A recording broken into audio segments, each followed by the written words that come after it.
Hi, New Life. My name is Todd Shaver, and I help lead the men's group here. We meet weekly, and we're looking forward to meeting some new faces. Hi, my name is Jacob. I've been with New Life about 9 months. And what I like about this group is that our discussions are over a broad spectrum, but they're always very interesting and fun. Hi, my name is Henning. I've been with New Life since 2001, and I'm looking forward to inviting new people into our group. Hi there, Gordon McGee. Been with New Life since the doors opened. These guys are like brothers to me. We have a lot of fun in this group. Come join us. There you go. Good morning, New Life, and welcome to the church service. Hey, good morning, New Life. It's great that we can come together and be church, even though we're scattered in this time in our service this morning. And wherever you're at, wherever you're coming from, we're so glad that we can be together in this way, in this time. And this morning is going to be a good morning. We're concluding the series that we've been in the last several weeks, A Place for Me, realizing that God has a place for each one of us to play in his church in this world, and he wants to use us. And I'm excited as we conclude today. Angela's going to bring us into that final teaching in just a little bit in our service today.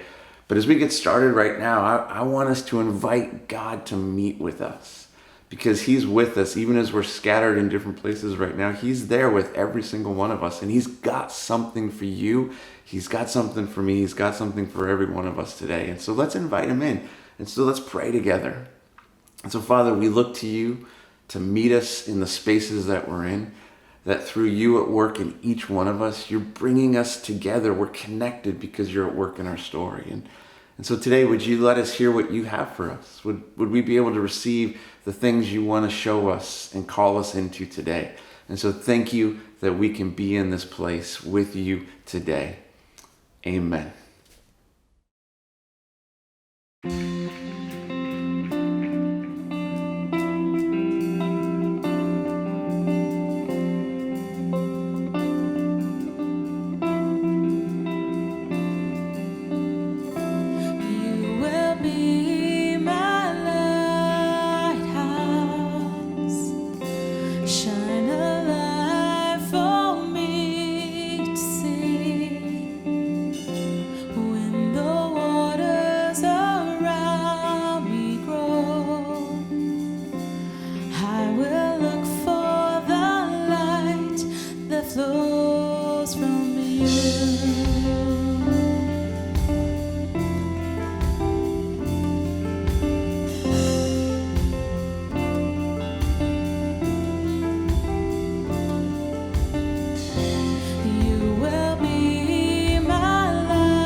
surrounded by midnight. I've been surrounded by midnight.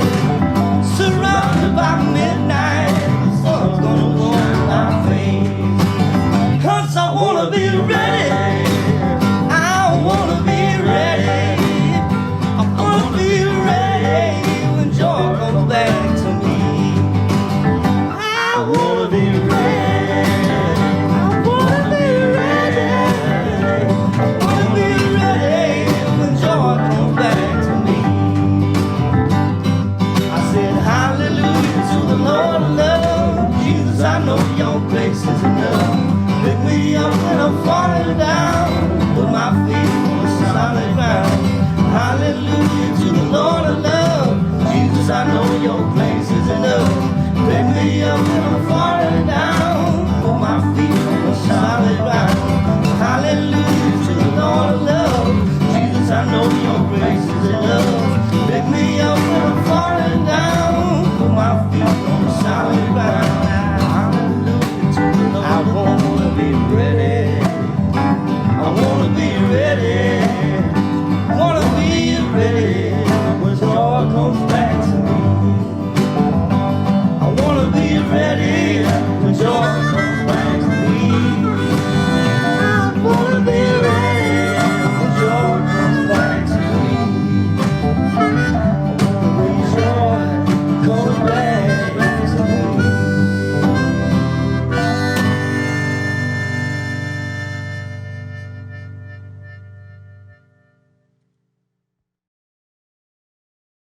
Good morning. You want to be ready for some joy? I do. The sentiment of that song just strikes me so well. How both it can express the longing that we have to feel joy, but then the acknowledgement that at this moment, I might not be feeling joy, but I could be getting ready for it because it is coming back. I love that song. I hope it touched you and acknowledged both the truth of how hard it is right now and the truth of the fact that joy is coming and we can do something to get ready. So this might be unique to me, but actually this series is bringing me a ton of joy. I love this idea. So we are in part 3, which is the final teaching in a series about the idea of all of us being the ones who God has chosen to do divine work. I just keep thinking of the good old days with Oprah where she's like, and you get a car, and you get a car, and you get a car. And all the way through this series, I just keep having this visual of me like tapping people on the shoulder, and you are a pastor, and you are a pastor, and you are a pastor. It's maybe silly, but holy cow, the weight of this season on pastoral shoulders, and by that I mean I'm a paid pastor. It is my job to shoulder that weight. But this season is a heavier season than I've ever experienced. I find myself looking around and be like, who's gonna pastor me? This concept is so radical from the way that we traditionally view pastoring, but it should not surprise us. It shouldn't. This is so baked into the DNA of how Jesus worked. It's so baked into how God's character has been revealed to us. It should not surprise us that God is like, listen, I haven't surveyed the horizon and picked my favorites and elevated them to this position of chosen royal priesthood, and they are the few lucky ones.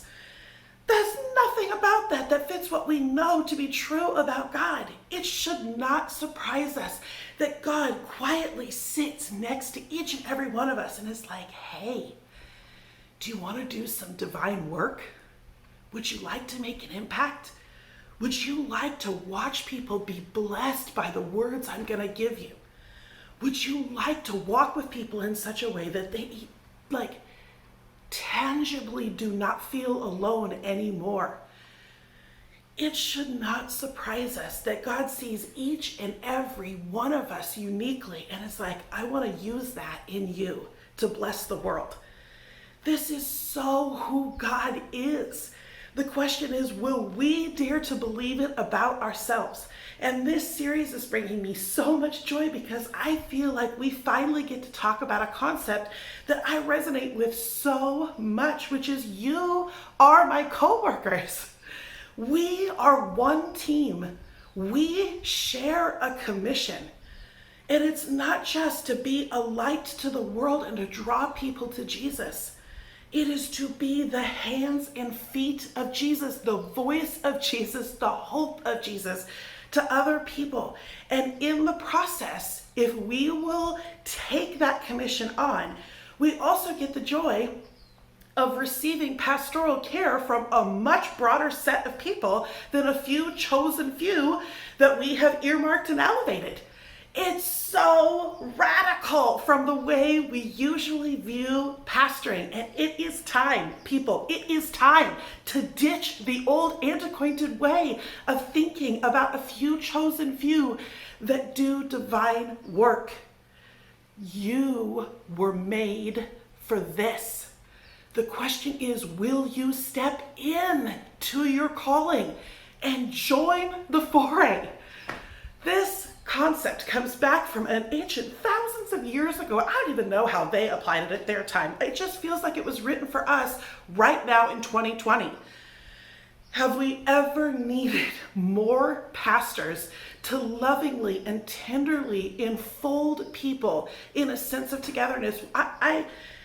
It's astounding. It's stunning to me. So I want to take just a minute to saturate in our moment in history, but I want to do it in context of the verse that has inspired this series. It comes out of 1 Peter and it says this: "But you are a chosen people. You're a royal priesthood, a holy nation, God's special possession, that you may declare the praises of him who called you out of darkness and into his wonderful light. Once you were not a people, but now you are the people of God." This is our moment, friends. This is our moment to step into our destiny. It doesn't matter what job you're paid to do. It doesn't matter that I might be paid to do this job and you're paid to do that job. We share a common destiny, which is to be the body of God on this earth. We're called the body. I don't know if you know that, but as a church, that's one of our nicknames, is the body. This is our moment. So in light of that calling, that destiny, that title that we bear, this privilege and honor to be that, I want us to saturate in the words of this song, because this is a moment both for destiny and for lament. If we're going to step into this role, we have to both acknowledge the moment that we're living in and what we bring to that moment. So I want you to just sit back, relax, maybe even close your eyes and listen to the words of this song, because it speaks to a principle that this entire series is speaking to. This is our moment to need each other and to meet each other's needs. You are not alone.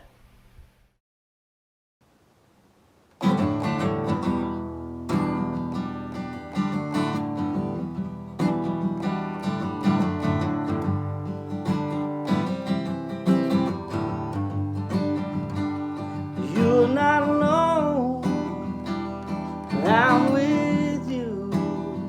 I get lonely too.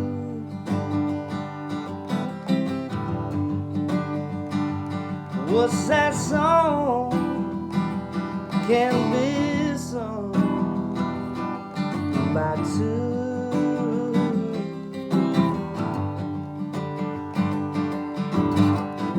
A broken home, broken hearts, isolated and afraid. Open up, this is a race.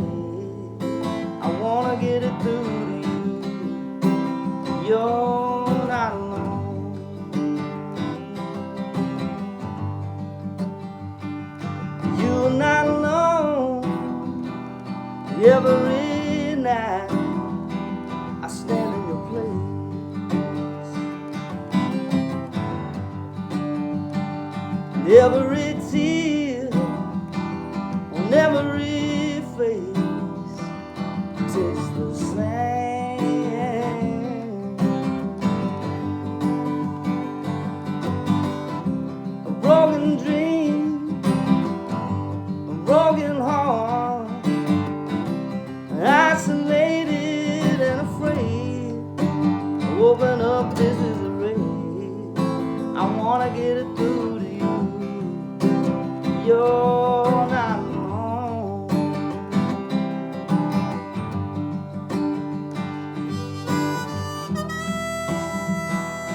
raid. I wanna get it through to you. You're not alone. Open up, this is a raid. I wanna get it through to you. You're not alone.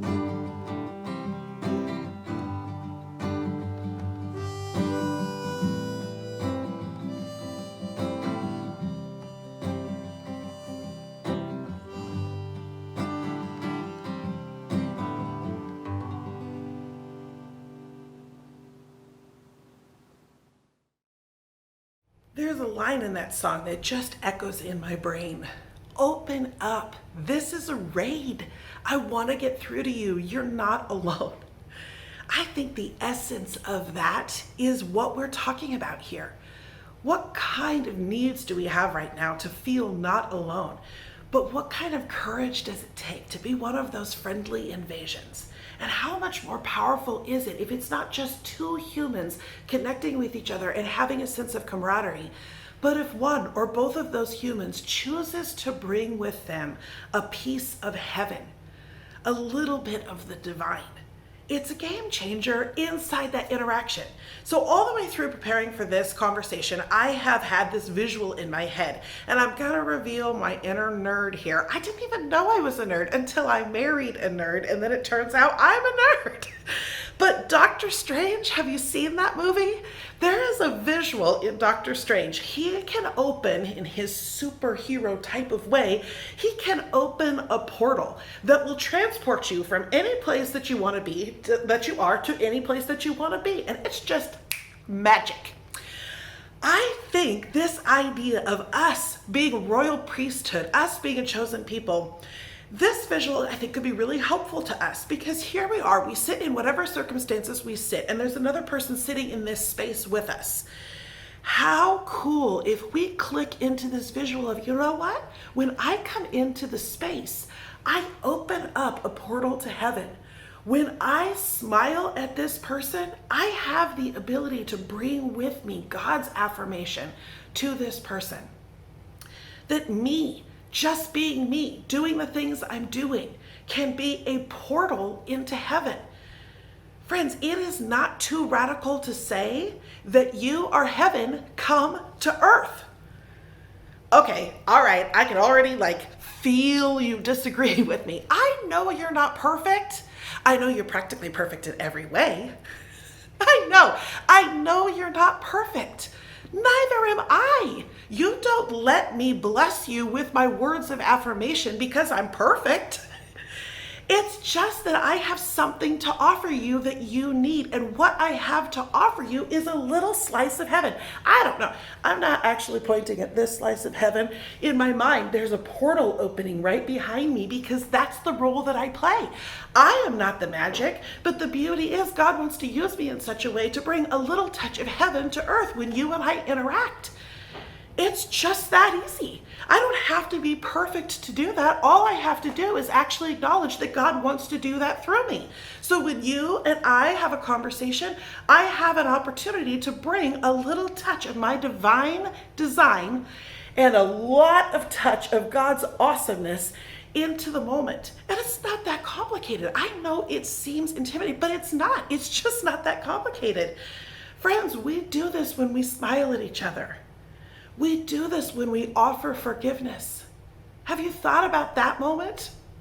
Here's a friend who has a need. They need your forgiveness. Whenever you find a way to tap into your divine and offer forgiveness, you are showing them what God is doing in a way that they maybe can't see and feel themselves. We get to be an extension of what God is offering. When you provide a meal for a friend, a kind word, when you give somebody a follow-up question to a story that they were sharing, when you belly laugh at a kid's joke, you offer a little touch of God's affirmation to them. When you sit in a moment longer than you just naturally wanted to sit in a moment, but you give somebody your undivided attention for just a moment longer than you would have instinctively, when you offer them a little touch of God's undivided attention, you have so so much to offer each other if we will just tap into the reality that you and I can open a portal and give people the opportunity to see a glimpse of heaven by looking at what we are and doing and saying and thinking and showing them. And that you can bring a little touch of heaven into their lives. It isn't that complicated. It's just a matter of acknowledging that we have the privilege and honor to do that. But I'll tell you, I know you can feel it. It takes a boatload of humility to accept this role. And that's what we want you to do. We want you to accept this role. And humility might not be the word that you're thinking. You might more be going back to Ron's teaching last week about worthiness. Humility might not be what you're thinking, because we usually use the word humility as a counterpoint to pride. But I think one of the best definitions I've ever heard of humility is simply agreeing with God about what he says about you.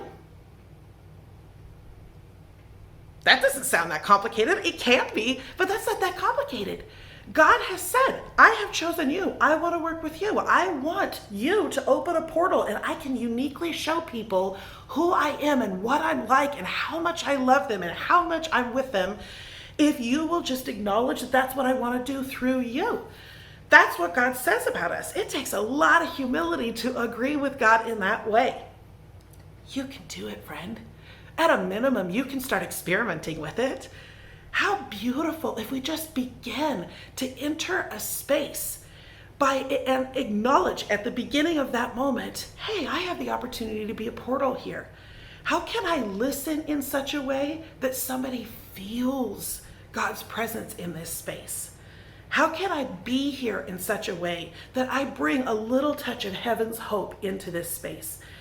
It takes humility to do it, but we can absolutely do it. There are two kinds of people in this world, and it's not necessarily that their actions are really that different, it's their perspectives are that different. There are people that enter into a space and they think to themselves, there you are, and you feel it off of them. You can feel that they are happy to be in the space with you. You feel seen by them. You feel acknowledged by them. You can feel it coming off. These people think internally, there you are. And then there are the type of people who enter a space and internally they're thinking, here I am. And the here I am people are hoping that the there you are people spot them. But it's a passive kind of entrance into the room. And I'm not meaning to speak about extroverts or introverts. You do not have to burst into a space like some of us do. It does not have to be a thing. You can very quietly and unassumingly enter into a space with this posture of there you are. And the beauty is, if everybody enters into this space in that kind of posture, everybody gets their moment of feeling like, hey, someone sees here I am. Think about how this can affect even just our Zoom rooms. I'm not even talking about entering a room. We're not there yet. Entering into a Zoom room, that posture can totally affect that space. I'll bet if you regularly meet, whether it's professionally or privately on Zoom rooms, you can picture in your head the there you are people. I'll bet you can, and it feels so good. What if each of us stepped in to our role, and maybe the first thing we did, it isn't, we're not even in our minds trying to figure out how to bring pieces of heaven to earth. What if we just bring this posture, an acknowledgement that we are heaven come to earth, and a posture of there you are? What would that do to our community group experience? Not just the overall group atmosphere, that could be a real game changer. That could be amazing. But what would it do for your community group experience? How would it help you be more present, more engaged, more fulfilling experience, more meaningful conversations? I know this is not supposed to be a pitch for you to become a pastor so you can get awesome stuff out of it, but that's just the way God works. If we will step into the destiny that he has for us, we get stuff out of it too. This can alter the atmosphere and your experience in a community group this fall. And if ever there was a time where we need meaningful community group experiences, if ever there was a time when we need to feel somebody say, there you are, now's the moment. But what if we flipped the script and we were the ones who walked into the space and thought, there you are, And we just got the frosting on the cake if someone returned the favor. But if we're all doing it, how awesome will it be? I want to read you this verse from Isaiah 62. Darkness as black as night covers all the peoples of the earth, but the glory of the Lord will shine from you. That is us. Inky black suffering is all over the place. I know you're carrying it with you wherever you go, because this is a hard season. I know it. That depression is lurking around the corner for so many of us. I know anxiety is riddling us. I know we're losing sleep. I know we're snapping at our loved ones. I know we're not practically perfect in every way.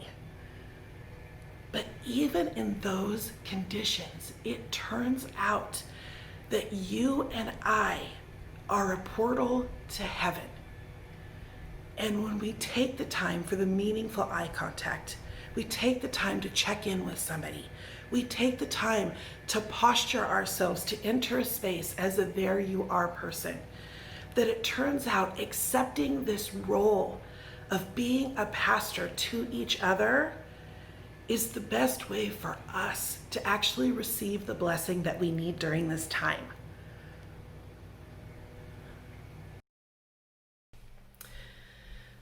Okay, part one was meant to get your inner nerd all fired up about being a portal. Hopefully we've checked that box. Part two, we're gonna get a little messy here. I'm gonna get a little pokey. I'm gonna get a little bit up in your business. All right. So the second part that we need to figure out, okay, how do we do this? How do we be a portal? But how does this all work out together? The second part, first part is accept your role. Second part is accept their blessing. And this is where we're going to get a little bit messy, because honestly, we're Americans. Most of us watching, actually, I don't know, but the American spirit is alive and well in our community.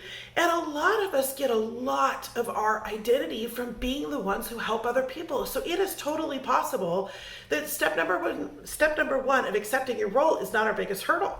It is totally possible that for this whole system to work out where we are pastoring each other, that our biggest hurdle for some of us is going to be accepting someone else's help, accepting someone else's pastoral care.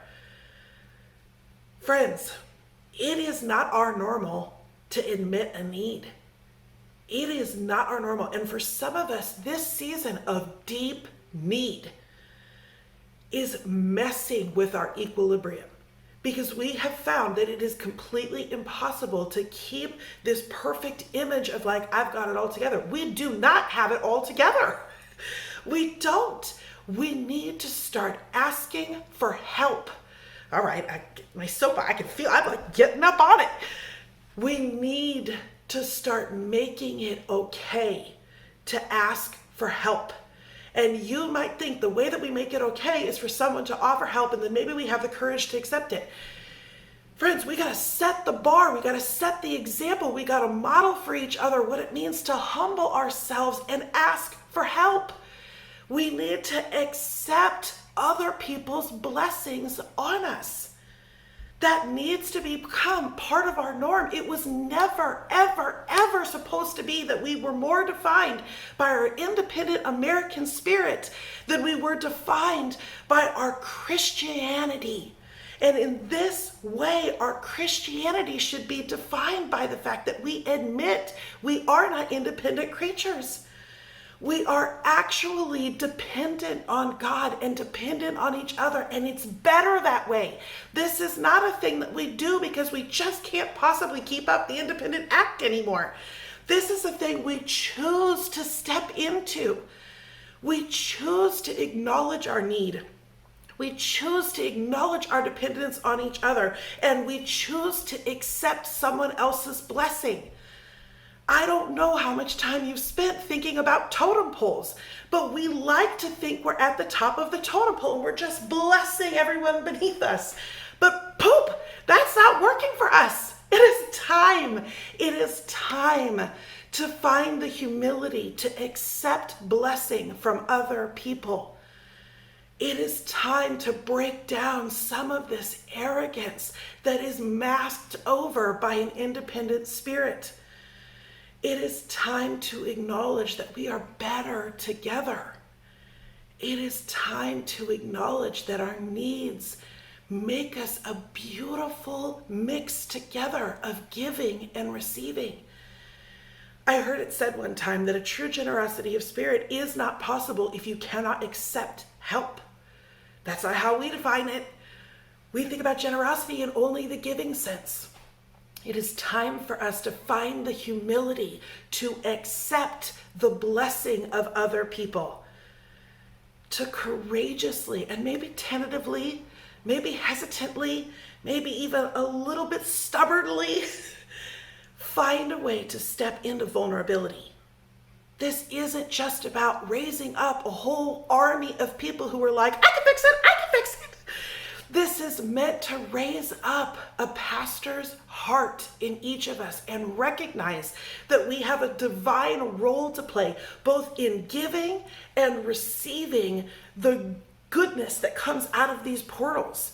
It's not going to work for us to show up in our community groups and just be the blessing to everyone. That's not going to work. We're going to have to step in with there you are type thinking, but we're also going to have to be able to receive there you are coming at us. So if I haven't meddled enough already, I'd like to go one step further. I think one of the things that holds us back in this idea is that we've pedestaled our paid pastors. I am a paid pastors. Paid pastors do all kinds of stuff like that where they put all the, I think it's called alliteration.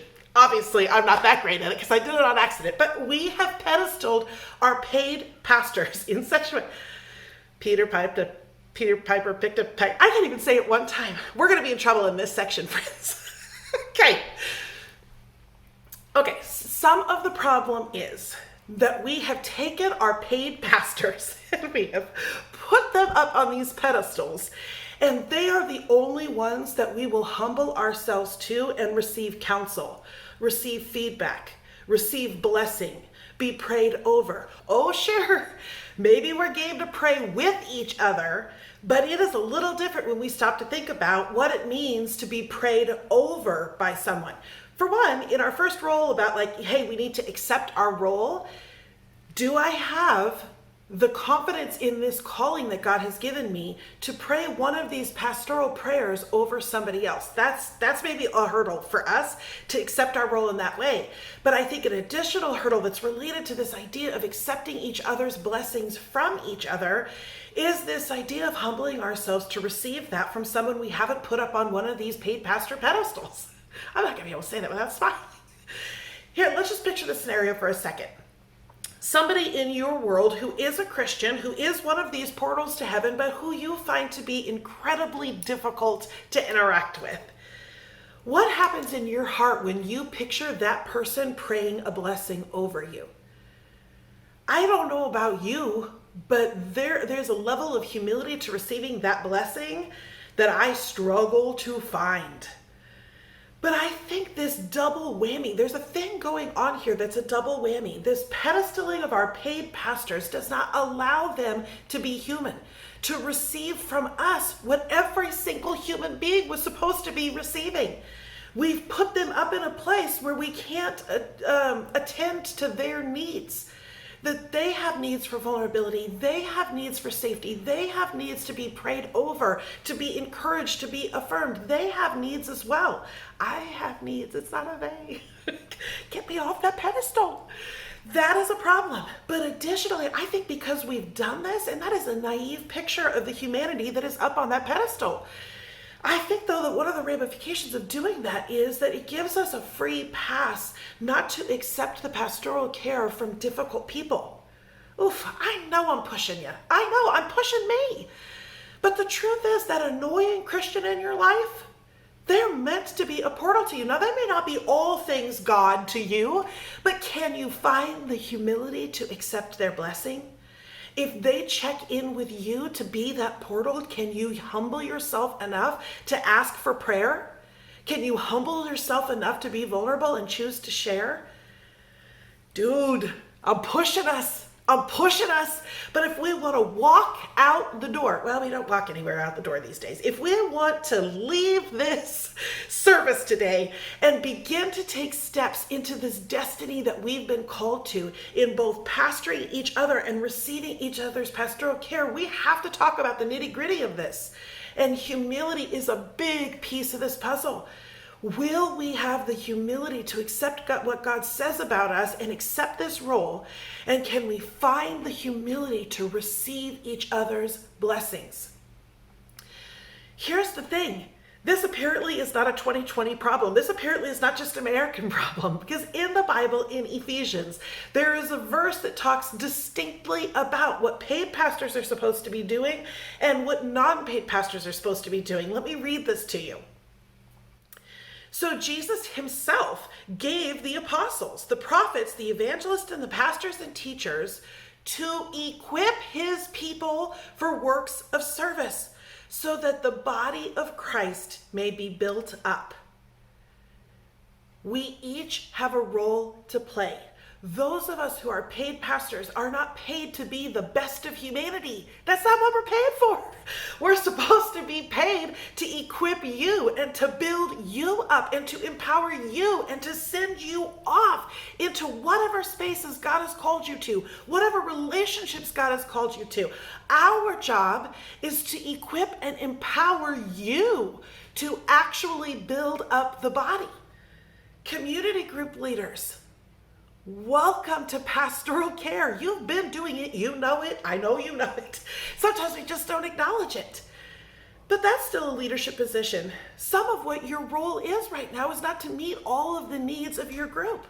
Some of your job right now is to model this whole business about accepting each other's blessing. Some of your job right now is to empower and equip the people in your community group to be the hands and feet of Jesus, the words, the mouth, the ears, to be a portal of heaven come to earth in that space. This is a beautiful picture. Can we find the humility to accept our role? Can we find the humility to accept the blessing from each other? I will tell you that regularly I have to think my way of how to jump off that pedestal. Ideally, you don't put me up there. Ideally, I don't put me up there. It's happened. But if I find myself up on a pedestal, either because you've put me there or because I've put me there, I think a lot about how to get myself off that pedestal. And I'll tell you, this second idea of accepting the blessing from other people is such a humbling experience in the most beautiful way. I don't mean humiliating. It's so humbling to be pastored by kids. I think everybody should feel lucky about the job that they do. I feel so lucky to work in our Next Gen department. I feel so honored that I get to be pastored by 14-year-olds on the team. I get to be pastored by 4-year-olds who don't even know that they're a portal. But my golly, can't you look at our kids and just see little glimpses of heaven? I know you see little glimpses of hell at times too. But seriously, I just want to call out a few people who have seriously pastored me in this difficult season. They may know that they're doing it, they may not know. But I think by me modeling to you how you are pastoring me, one, we might have our best shot of you taking our pastors, our paid pastors, off of their pedestals. And two, you might start to see how, even if you're not acknowledging it, you're pastoring each other. How much more powerful if we would acknowledge it.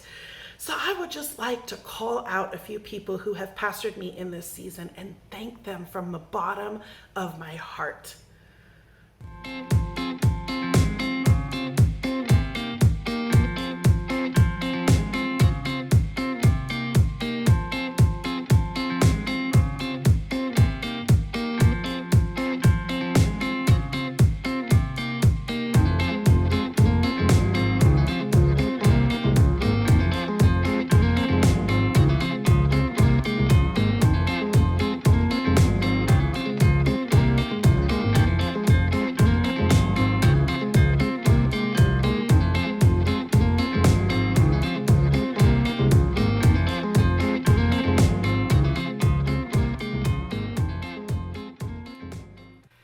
I'd like to do something courageous together.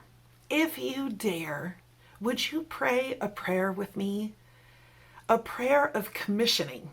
It's common practice for us to commission our paid pastors to say about them, we see a call on your life. Now go do that thing. It's common practice. But if we are all called to this destiny, if we were all meant to be this portal, then why are you not commissioned?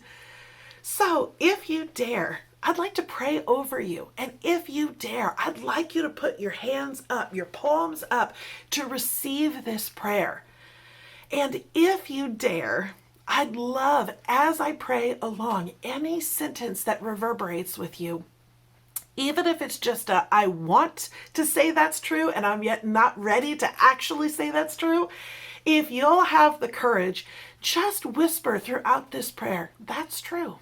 That's true. Acknowledge out loud whatever portions of this thing that you can authentically receive. If it helps you, close your eyes to just soak this in. If not, there are no rules. Here we go. God, I acknowledge that I was made for this. No matter what my paid job, no matter what tasks I do every day, I was made to be a portal to heaven. I was made to be a little touch of you in the lives of the people that you have put in my world.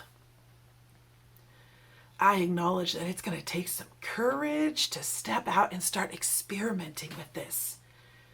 That posture of being a there you are person will take some humility and some courage. I acknowledge that I could use your help in finding that courage.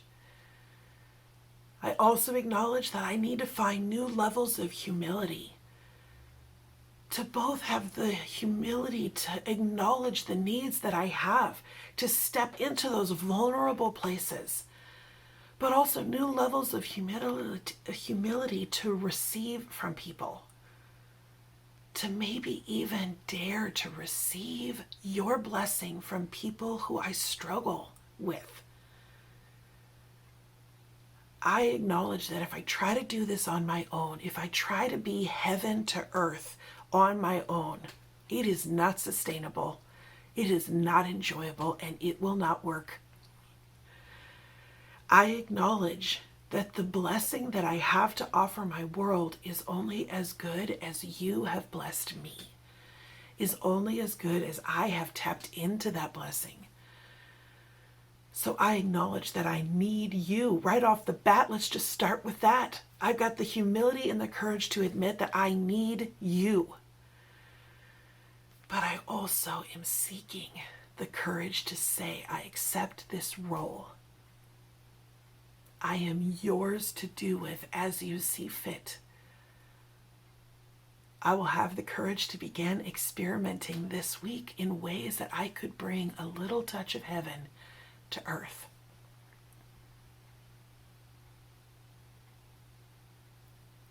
This is only you, awesome you, God, who could actually work this out.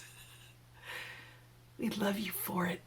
The radical way that you think, the radical ways that you partner, the ideas that you come up with. Would you spark creativity for us? Would you spark ideas of how we can be this portal? They don't need to be great and vast, grand gestures. Help us be more in the moment. Help us make more meaningful eye contact. Help us to posture ourselves coming into our spaces in a way that we just see more in the moment, and therefore we have something to offer because we can see that there's a need there. Only you could make this work out. So we acknowledge we are out of our league in this partnership, but we love it. We are portals in your hand. Amen. This is true. All right, I have a little gift for you, and it might be cheesy, but I think rituals are helpful. When I was ordained as a pastor, I was given a certificate, and I want you to have a certificate acknowledging this moment where you are daring enough to accept this role. So we're going to post a link in the chat. It's not just a certificate that says like, way to go, buddy. It's not a participation trophy. It's a reminder of this truth that maybe would be helpful to hang on a place that you see in the morning, on your bedstand or on your mirror that you see, so you start your day in this posture. But also, on the back, I have put a whole bunch of ideas for you. This is not complicated work. Finding the heart space, the posture, being a portal is the hardest part. But ideas for how to enact a portal, not that hard if you just get your mind going on it. So what I've done is get my mind going on it. This is not a comprehensive list, but it just gives you some ideas. Here are ways to be a portal at work. Here are ways to be a portal at home. In these different spaces, here are ways to be a portal. I hope it blesses your socks off. You bless me so much. I love you. Angela, thank you for that teaching, for just speaking into the heart of who we are, our church, and being followers of Jesus, pursuing him. Man, I love that idea that we are commissioned, that there's a place for us in the world that God has, that he wants to lead us into, that we can be a portal to heaven for one another and for the people in our world. And so I hope that you will embrace that as part of your identity, as part of your calling, that you are commissioned, and in your relationships, you'll step into that and be a portal for other people this week. Well, hey, we're not done yet. A few more things as we continue in our service. I want to invite you to fill out our online Connect card right now. And so if you're watching this during our live services, that'll pop into the chat space right now. And I want to encourage you to fill that out. Let us know how you're doing. If you need support or prayer this week, let us know on that card. And our team, we have men and women that would love to pray for you. Let us be a portal to heaven for you this week by praying for you. And it's a great way to stay connected with us. And so go ahead and fill that out right now. I also want to encourage you to give to the mission of our church. And so again, you can do that a couple of ways. In our chat space, there's a link to giving that's going to happen right now, or you can go to our website and you can give online that way. You know, in this season that we're in of being sheltered in place, of not being able to gather together physically, we're needing to think of ways that we can continue to give and support to the life of our church. When you and I give, we help make happen the mission of New Life. This mission of taking the message of Jesus, of being a portal to heaven for others in our community right here, right now. And when you give, you bless others, as collectively we get to be a part of this bigger mission that Jesus has for us. And in this season, it's more important than ever that we continue to be faithful to do that as God guides and leads and directs us in our giving. And one of the best ways you can do that is automate your giving by giving online. That's how Christy and I have been doing it, and it's great. Every month we know this is what God's called us to give to the mission of our church, and by doing it online, we know that it'll happen, and we don't miss a moment simply because we're not able to be together. And so if we're going to continue to be strong as a church and be strong through the season and be standing tall, ready to chase after the mission in the future, all of us need to be faithful in playing our part in giving. And so thank you to those who have been doing that. And I want to encourage those of you that are brand new or checking out, join us. Ask God what his part for you to play is in this, and then give in faithfulness to that, and watch how he will use you to be a blessing to others. It's a beautiful thing when we can do this. Okay, so hey, next week we're starting a brand new series. We're coming together as a church. All of our community groups are going to be doing this series, Ride the Wind.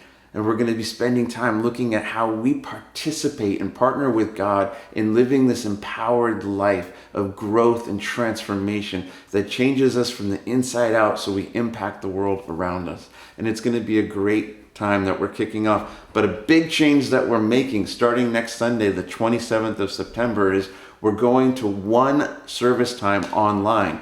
So no more 9 a.m. and 11 a.m. service time. We're going to have a single online service time at 10 a.m. And we want to invite you to join us at that time. be in the live stream with us as we're being church together. You can always catch the teachings at a later point if that doesn't work for you, but this is the time we're going to come together, and I want to encourage you to do that. And then our drive-through party will take place on the other side of the 10 a.m. service. So starting at 11:15, our drive-through party in the parking lot at our main campus will be taking place there. And so we want to encourage you, join us online for church, and then come be a part of the drive-through party so we can pray for each other and connect together and see one another in person in a very safe way. So hey, I'm going to invite Christy to join me so that we can talk a little bit about community groups. So watch through the magic of editing, and Christy's going to join me in the blink of an eye. Well, it's an exciting week for us here. This week we are in the middle of our community group registration, and I just love our community groups. There's nothing like a community to walk with you, to celebrate with you, just those great conversations that happen week in, week out about life. We grow together, we grow in our faith together. That's what community groups are all about. Community groups are groups of 8 to 14 people that meet together, some weekly, some bi-weekly, just for the purpose of growing in their relationship with God and each other. And it's a huge part of our church. In fact, even all through COVID, we haven't been able to gather in the building. But what's amazing is our church is still gathering and very strong in community groups. And so we want to invite you to check out our groups. We have a whole bunch of different groups to choose from on different nights of the week, all throughout Sonoma County. Some meet on Zoom, some meet safely in backyards. And the link's going to pop up in the chat. Just check out the available groups, find one that works for you, find your people. Mm-hmm. Don't walk alone, especially in these days that we're living in. Community groups are kind of the lifeblood of our church, and it's where real church really takes place, where we get to walk together and be for each other and help each other grow. And we want to let you know about a special one that we're going to be doing. It's going to be a 5-week group that meets on Monday nights, and we're going to be hosting it online. Christy and I will be hosting it, and it's called Exploring Faith. And this is the great group if you're kind of new to checking out this whole Jesus thing, and who is he, what is he all about, what does he offer us in life, what does he have for us. And so if you're kind of new or exploring questions, or you just want to learn a little bit more about Jesus and this thing called faith and what it means to be Christian as he would call us to be, we'd love to invite you to join in with us. And so it's going to be a Zoom group online, and it'll be on Monday night. So you can find out more information about that, again, in that same link about community groups. And it'll be a great opportunity just to discover more. If you sense Jesus is kind of stirring you to something, we'd love to invite you to take some steps in pursuing him and see what he has for you. He's changed our lives. He's changed the lives of countless people, and we'd love to help you learn more about him with us. And so, hey, we got one more little fun thing for you as we wrap up the service, but we love you. Have a great day, and we will see you soon.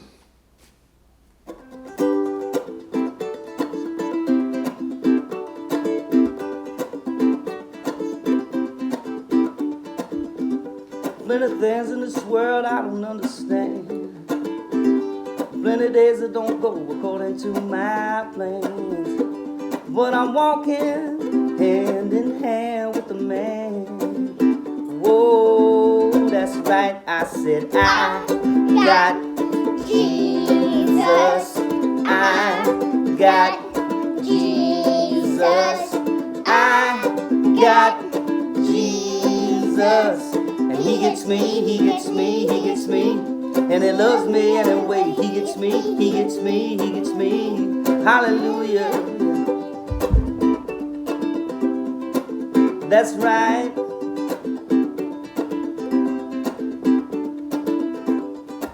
Well, I wanna share him, 'cause nothing can compare to him. I wanna walk around heaven with all my friends singing forever. I said I got Jesus. I got Jesus. I got Jesus. And he gets me, he gets me, he gets me. And he loves me anyway. He gets me, he gets me, he gets me. Hallelujah. Hosanna. Hosanna, Hosanna to the God who reigns on high. Hosanna, Hosanna, Hosanna to the God who sent his son to die for me. Said I got Jesus.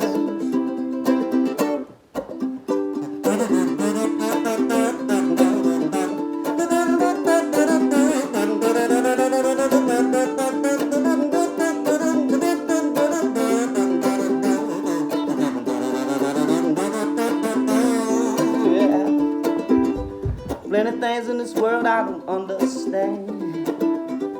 Plenty days that don't go according to my plans. But I'm walking hand in hand with the man, with the man, with the man. That's right, I said I got Jesus. I got Jesus. I got Jesus. And he gets me, he gets me, he gets me. And he loves me anyway. He gets me, he gets me, he gets me. Hallelujah, yeah. He gets me, he gets me, he gets me. And he loves me anyway. He gets me, he gets me, he gets me. Hallelujah. Hosanna, Hosanna, Hosanna to the God who reigns on high. Hosanna, Hosanna, Hosanna to the God who sent his son to die for me. Said I got Jesus. That's right.